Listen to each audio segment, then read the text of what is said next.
Lionhearted conversations. Shame stance.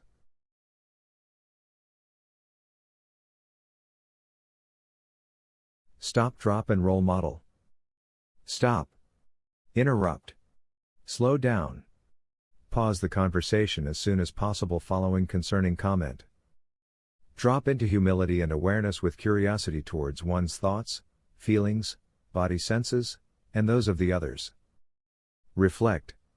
Not react, and respond. Open to alternate perspectives. Listen with open heart and mind.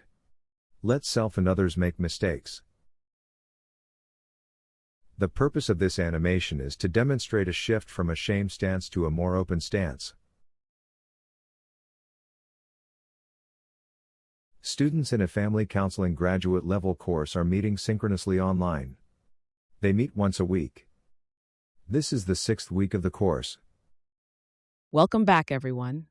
Last week, we had a difficult conversation about privilege and power, which led us into the lasting impact of colonization. It feels important to start with a check-in to see if there are lingering thoughts or feelings we need to address together. I have been feeling really bad and confused all week. I'm not Indigenous, so I'm living on stolen land. Euro-Canadians tell me to go back to my country. They say that talking about anti-Asian racism is selfish because other races have had it worse. I don't know where I fit in. Turning point. Lavina, you deserve to be here as much as any of us in this class. I think we can hold space for your experiences of oppression as a person of color, and also acknowledge our privilege in being settlers on this land. I am sorry. I feel like a terrible person for raising this. I just don't know what the politically correct thing to say is anymore, or where I fit in. Shame statement. I hope it's okay that I jump in here. I really appreciate the dialogue that is taking place. But let's all take a step back and pause for a minute. I wonder if this would be a good time to stop, drop, and roll. I am feeling a lot of heaviness in my chest. I can relate to what Lavina is saying about not knowing where to place myself as I navigate being a person of color and an immigrant to Turtle Island.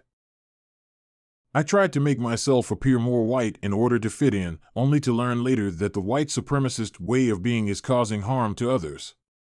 I feel like I am doing double the labor while healing from my own racial trauma. It's really exhausting. Lavina is nodding.